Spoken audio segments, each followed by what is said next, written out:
Hello boys and girls, welcome to this video, and I'm very glad to see you here on this live video during my absence. And this video is going to give you a very quick review on the topic participles. In other words, the difference between the ing form and the ed form. So there are two types of participles, and they are the ing form and the ed form, and you see them very often during your daily conversation and during your daily reading.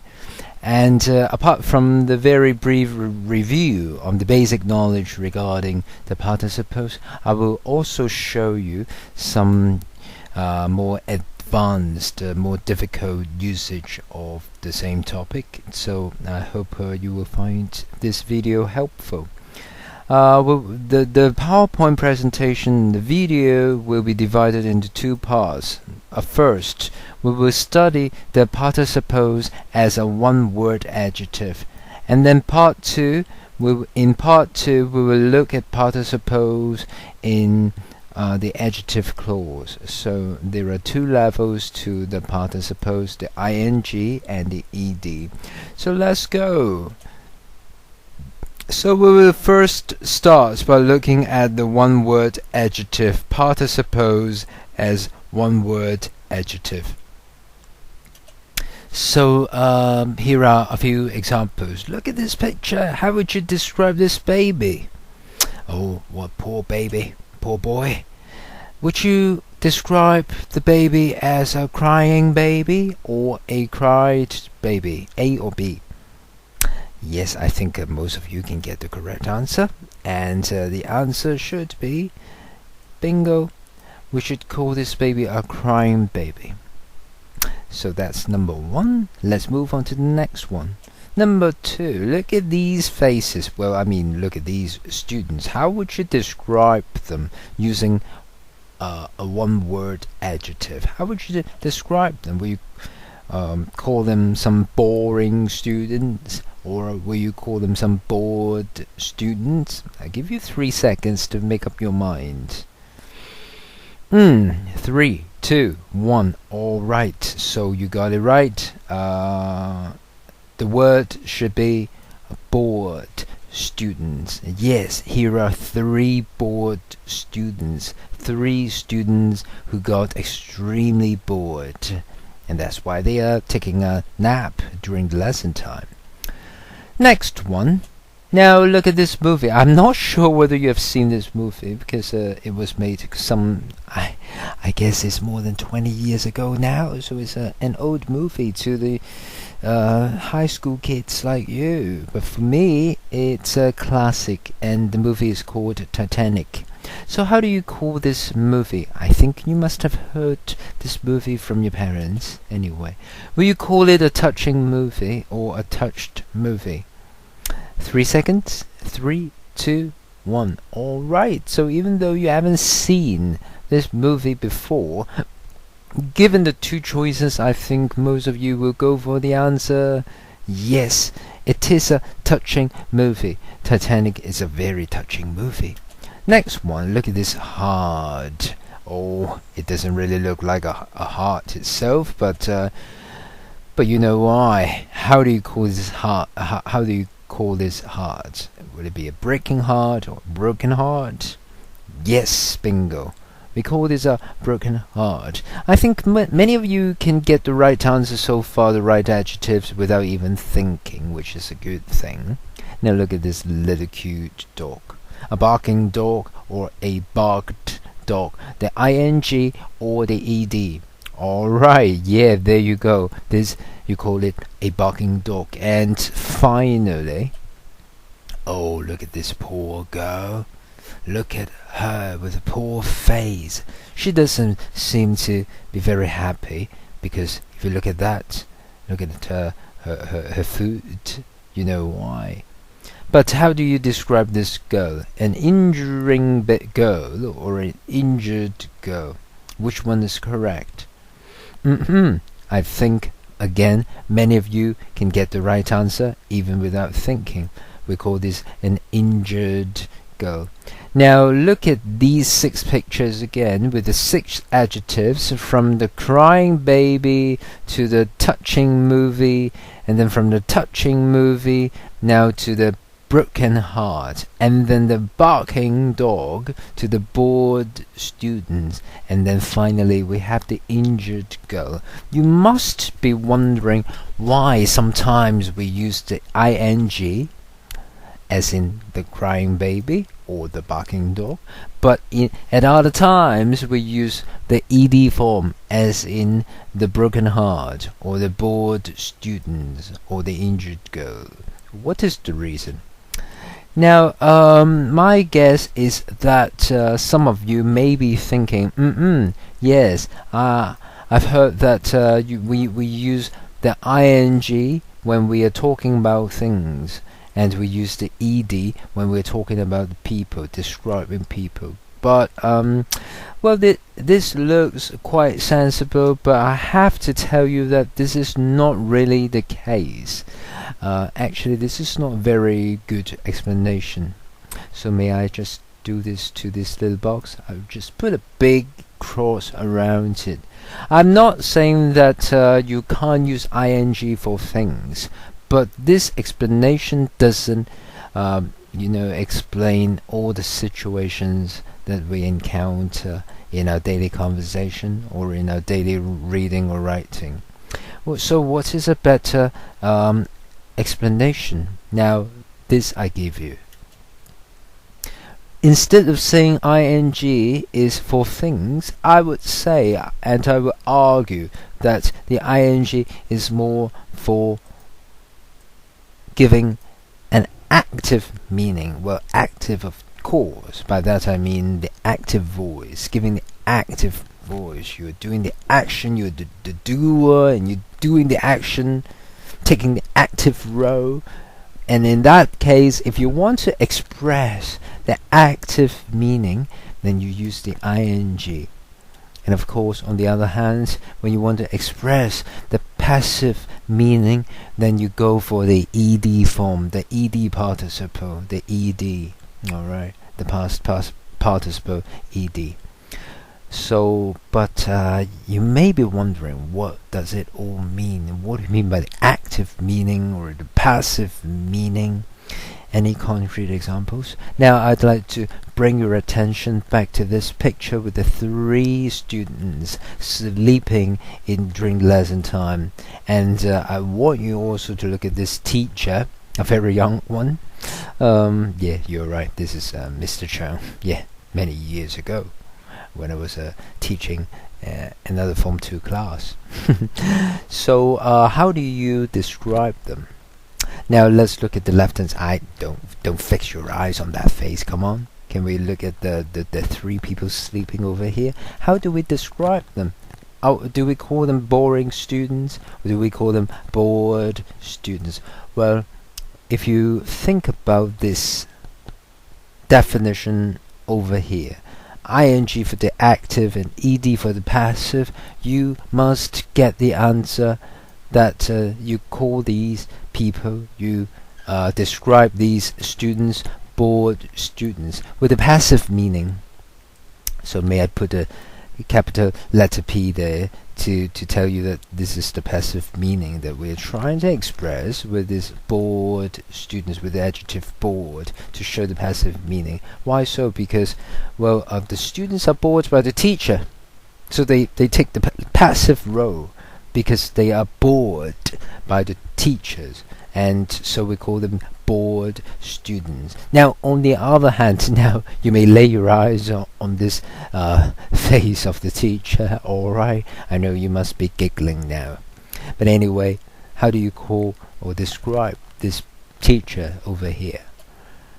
A boring teacher or a bored teacher? Well, of course, we may call him a boring teacher because he is the person who makes others bored. So it takes the active role, and he's the action, he is the doer of the action, boring people. So you may describe this teacher as a boring teacher. The teacher bored the students, and that's why the students are bored, because the teacher is boring. So with that understanding, you may now go back to the original explanation right in the middle. You know why this is not a very accurate definition. ing is not always for things, because you can call a person, like a teacher, boring, exciting, or in other cases you may call the people bored. Now it all depends whether you want to show the active meaning or the passive meaning. I repeat, it all depends on the situation, whether you want to express an active or a passive meaning. So far so good, everyone. So now let's do some very quick roundup with these examples. We're still talking about the one-word adjective, and let's look at these one-word adjectives over here in these sentences. The movie is touching, but it is a bit too long. So we find that there are two adjectives here, the word long and also the word touching. And of course we are talking about touching as an ing adjective, a one word adjective with the ing participle here. Alright, so you describe the movie touching because it touches people, it touches the audience. That's why a touching active meaning, a touching movie. The movie is touching. Right, number 2. Miss Wong tries very hard to get the attention of the bored and lazy students. Of course, we're describing the students over here, just as the word touching describes the movie there. So, and you may call them lazy, you may call them bored, and here we find bored because the students are bored or were bored by the teacher, so they take the passive role, so you call them the bored students. Number 3, they had no idea how the puppy got injured. They had no idea how the puppy got injured. Now, very quickly, you locate this adjective with the passive meaning, the ed, passive ed, that's the past participle to describe the puppy over here. So the puppy got injured. Passive, passive, passive. Number 4, the audience looked totally confused. Now similarly, you find once again the past participle with the ed to describe the audience. And the audience probably was confused by the movie, by the show, by the concert, by the talk. The audience looked totally confused. Another passive meaning is needed there. Next example. It is understandable why this amazing sci-fi book has won so many awards. So where is the participle adjective?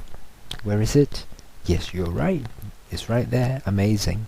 And of course this time we take the active form with the present participle ing, active form, to describe the sci-fi book, because it's so amazing, because the book amazes many readers. Alright, so we describe the book with a one-word adjective using the word amazing instead of amazed. We use amazing because it's the active meaning there.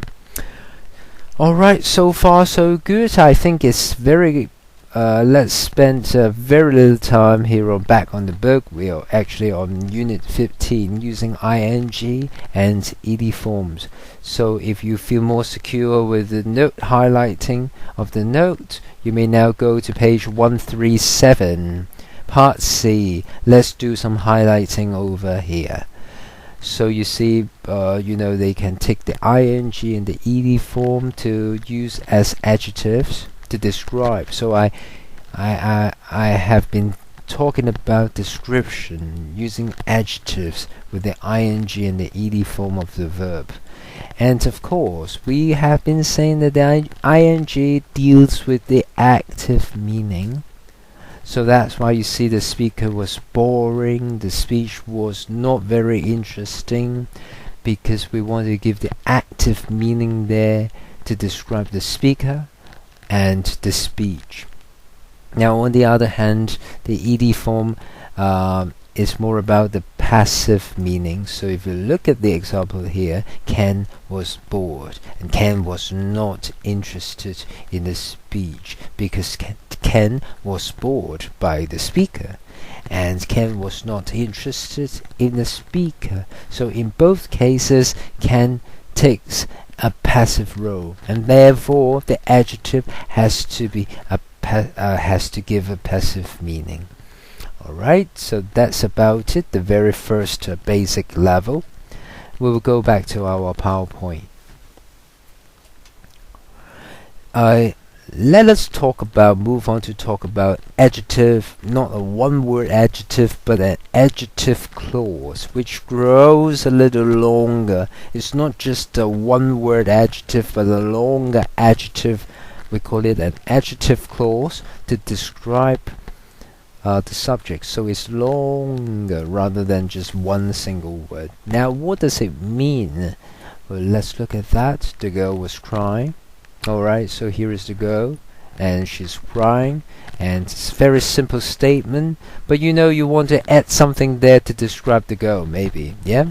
You want to describe her a little bit. For example, you want to describe her as a little girl. The little girl was crying. Fine, so this is, here we find an adjective, just any random adjective. The tall girl, the pretty girl, the little girl, the shy girl was crying.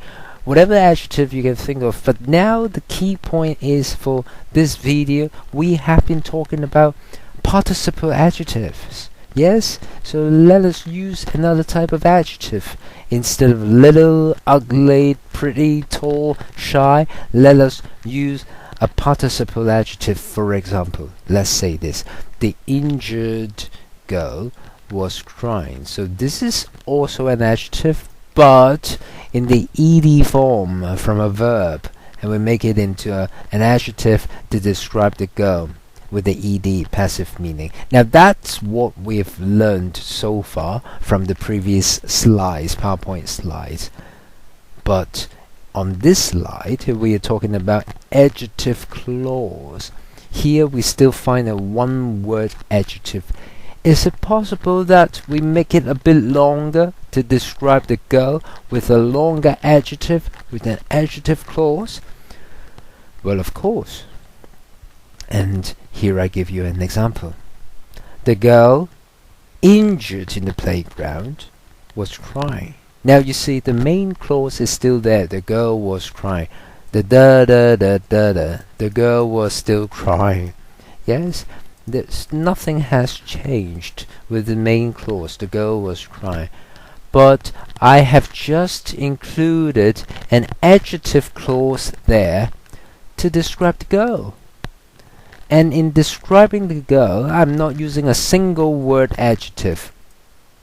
Instead, I'm using a longer clause right there. That is, the girl injured in the playground was crying. So I use this whole pink area, this clause in pink, to describe the girl. So now this is the power of the adjective clause. You are still describing people, objects, but your description can grow a little longer than just a single word. So this is the power of an adjective clause with the participle. One more example. Let's change it to something else. The girl wearing a pink skirt was crying. Now, of course, I'm using the ing here because wearing a pink skirt is an active action. So you need an ing, present participle, to help you describe the girl. So instead of saying the girl worn, I say the girl wearing. Back there, instead of saying the girl injuring, I say the girl injured. Because for this one, it should give a passive meaning.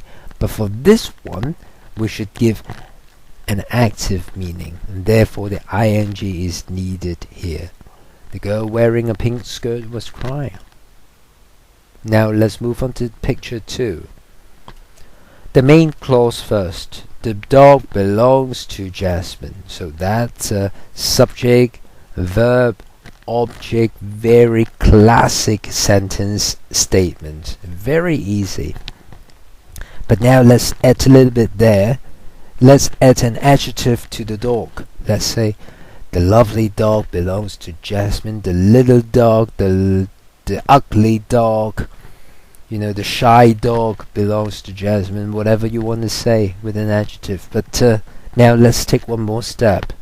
Let's do it with a participle adjective. Participle adjective meaning, an adjective ending with an ed or ing. So there you go. That's a barking dog. So the barking dog belongs to Jasmine. So I'm describing the dog with the ing form of a verb, and we call it a participle to describe the dog. You can describe it as a lovely dog, but I describe the dog as a barking dog with the ing, not barked, but barking, because of the active meaning that it is giving. Now let's take one more step further, and let's make it a clause. So here you go. The dog barking over there belongs to Jasmine. So I'm trying to lengthen it to not just one word, but a clause, keeping the ing, but telling a little bit more there, and put the whole thing after the noun that it describes. The dog barking over there belongs to Jasmine.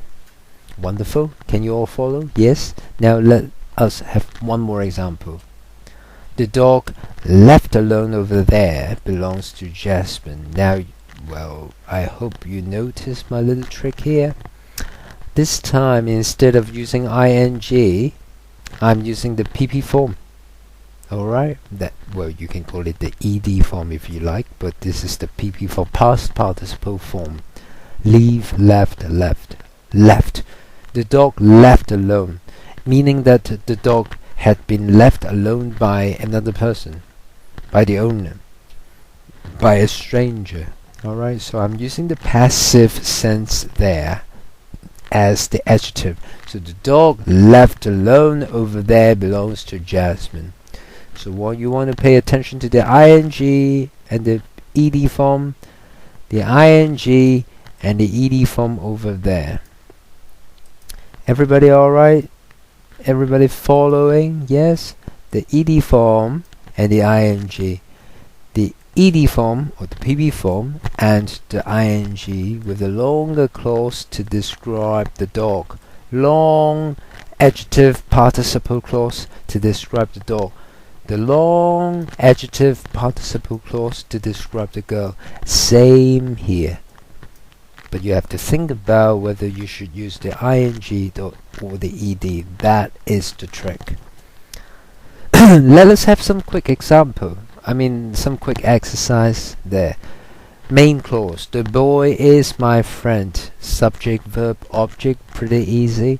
Now I want you to describe the boy a little bit with this adjective injured. Of course, ed form passive injured. So add it into the sentence. Can you do that? Yes, that's right. Just put it right there. Yes? The injured boy is my friend. No problem. Very easy. It's a one-word adjective with the ed form. No problem. Good job. But can we add a bit more? Can I also describe this boy with the word crying? Yes, of course, you can call him the crying boy is my friend. But let us make it a bit more complicated. Put them together. What about this? The injured boy crying in the corner is my friend. So you describe the boy not only with the word injured, but also with the clause crying in the corner. So you're describing the boy from two angles. Everybody alright? Everybody okay? Good job. So let us go to the grammar book and take a look at some notes. Well, don't look at my answers because you're going to complete the exercises on your own. So let's go to part D, the adjective clause. That's exactly what I have been talking about just now. The adjective clauses with the ing and ed forms. Now, clauses beginning with ing, ed can be used like adjectives. They usually follow the nouns, put at the back of the noun that it describes. So, for example, the girl talking to Susan is my cousin. The girl is my cousin. Well, you want to describe the girl a little bit, then the girl talking to Susan with the ing, the active meaning, of course. Okay, and of course, when we switch to the ed, because we want to give the passive meaning. Example: they took the man injured in a car accident to hospital. Some of the children invited to the party cannot come. Some of the children cannot come. But can you describe the children? Yes, of course. Some of the children invited to the party cannot come. Alright. And of course, you may combine two short sentences with the ing or ed clause. So if you look at that one, you have sentence 1, sentence 2. You put them, join them together by describing the girl. The girl playing the cello is my best friend. Okay, the rest is rather simple. Or this one, the gold stolen in the robbery has been found. Alright, so that's part D, adjective clauses. But we haven't finished there yet, because if you can handle that one, we are now moving on to something even more advanced. Let's go. Let's talk about again adjective clauses, but we try to describe two actions happening at the same time. What do you mean? Look at the picture here. The students were sleeping, but at the same time they were snoring loudly with their mouths open. So you want to describe two actions, and you can join the two actions together with the adjective clause. So you say the students were sleeping, snoring loudly with their mouths closed. With their mouths open. So you are using this adjective clause, this participle clause, this ing clause, join it with the first action to show that action A and action B, they happened at the same time. Another example, but this time I'm using the word not. The word not. The students were sleeping, comma, not noticing their angry teacher. Well, once again, we're trying to put two actions happening at the same time in one single sentence. So in other words, while the students were sleeping, the teacher was getting very angry. So you can join them using this ing clause again. The students were sleeping, not noticing their angry teacher. Well, of course, if you're a very careful reader, you must notice this, comma. Well, yes, you're right. If we are using the not negative, usually we add an extra comma there. So if you compare this with no comma and the second sentence with a comma, that is exactly the difference. Very, very good observation. Good job. Now here is a smiley for you. Now, boys and girls, let us move on to the next example. Example next. Let's go. Here is the dog again. So let's make some sentences with that barking dog. The puppy was barking. Let's describe it with another action that happened at the same time. The puppy was barking, wiggling his short tail. So in other words, the puppy was barking on one hand, and on the other hand, the puppy at the same time was wiggling its short tail. So you can drop the conjunction, simply put them together with the ing clause over here. There you go. One more sentence. Let us go for the not there. The puppy was barking, comma, not hearing what his owner was saying. Alright, so you are simply joining with the ing once more, and this time with the negative, not, and the comma. Okay, so that's about it. Finally, I mean really finally, the last function of the participle clause. We can also use the adjective participle clause to explain the reason for an action. What do you mean? Well, look at that. Let me start with this very simple sentence: we cried in the cinema. But you may wonder why. Ask why. Why did you cry? Well, we cried in the cinema because the movie was very touching. Well, you can use because to tell us the reason. But what about you want to skip the word because and you want to use an adjective clause to explain the reason? Can we do that? Yes, of course. Look at that. This is how we do it. Look. We don't even need the word because. We simply say feeling touched by the love between the protagonists, we cried in the cinema. Feeling touched. We felt touched. We cried because we felt touched by the love. So you can put it at the front without using because, and starting the sentence using ing to show the active meaning, of course. Instead of felt, you say feeling. Active.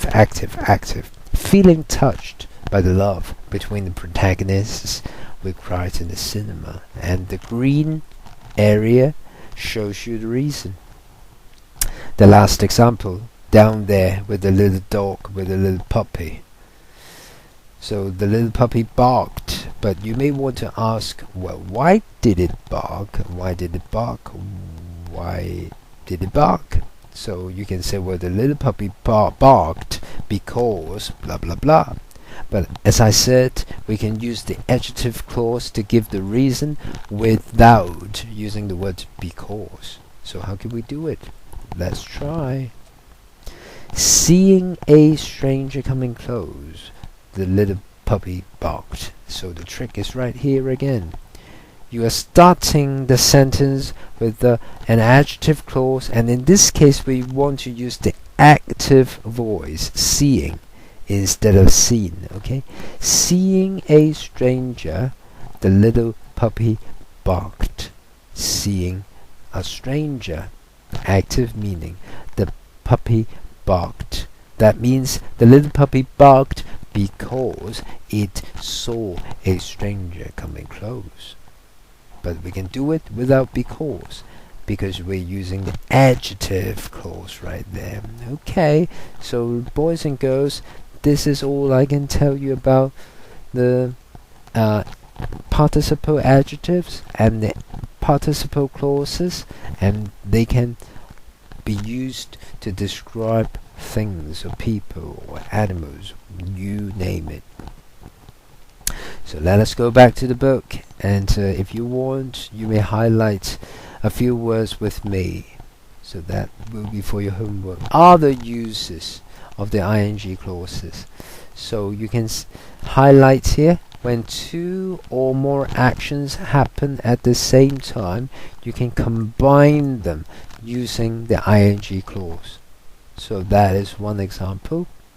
I was sitting at home watching television. Okay, and of course you can use the negative by adding not, just like this.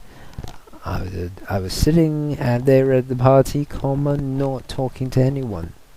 Okay, so if you remember, that was exactly what I said in my last slide. I mean that one. I mean this one. Yes. With the word not, if you remember. Yes, you alright? Now, let's go down a little bit. The last slide that I was using, it was about to say why, to explain why, the reason. To say why someone did something, we can use the ing clause as well, and we usually put it in the first. Feeling tired, comma, I went to bed early. So if you remember, that's exactly what I told you just now in my PowerPoint, right there. Okay, feeling touched or seeing a stranger, the puppy barked. Everybody all right? So this is what it is all about, to explain why. Feeling tired, I went to bed early. Okay, I think we are coming to the end of my PowerPoint presentation, but maybe I can just give you another example. Having twisted her left ankle, the little girl broke her right foot. Okay, 1 and 2, 1 and 2, 1 and 2. Having broken my heart, David went on to hurt other girls. So you want to describe one action before another action, then you may say that having PP form, having broken, having twisted. Alright, so that's basically what the last bit here says. When one action happens before the other, you can put the first action by using having ed. Having finished my work, I went to bed.